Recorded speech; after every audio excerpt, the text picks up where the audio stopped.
नाज़रीन breaking news आहे। ॾह खां अॻूणे सूबाई वज़ीर बारी प्रतापी माड़ी गैस कंपनी जे गेट वटि एहतजाज कंदड़ नौजवान खे चमाट वहाए कढी आहे। पेट्रोलियम ऐं सोशल डेवलपमेंट कमेटी जे चेयरमैन बारी प्रतापी ॻाल्हियुनि लाइ गाॾीअ वटि पहुतल नौजवान जी फ़ोन पई टोड़े छॾी। माड़ी गैस कंपनी जे गेट आरो 6 ॾींहनि खां बेरोज़गार नौजवान रोज़गार ॾियण लाइ एहतजाज करे रहिया आहिनि।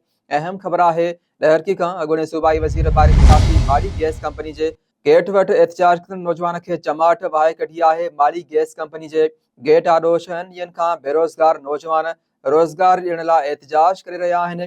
अव्हांखे ॿुधाईंदासीं त अहम ख़बर आहे, ॾह खां अॻूणे सूबाई वज़ीर बारी प्रतापी माड़ी गैस कंपनी जे गेट वटि एहतजाज कंदड़ नौजवान खे चमाट वहाए कढी आहे। पेट्रोलियम ऐं सोशल डेवलपमेंट कमेटी जे चेयरमैन बारी प्रतापी ॻाल्हियुनि लाइ गाॾीअ वटि पहुतल नौजवान जी फ़ोन पई टोड़े छॾी। माड़ी गैस कंपनी जे गेट आरो 6 ॾींहनि खां बेरोज़गार नौजवान रोज़गार ॾियण लाइ एहतजाज करे रहिया आहिनि।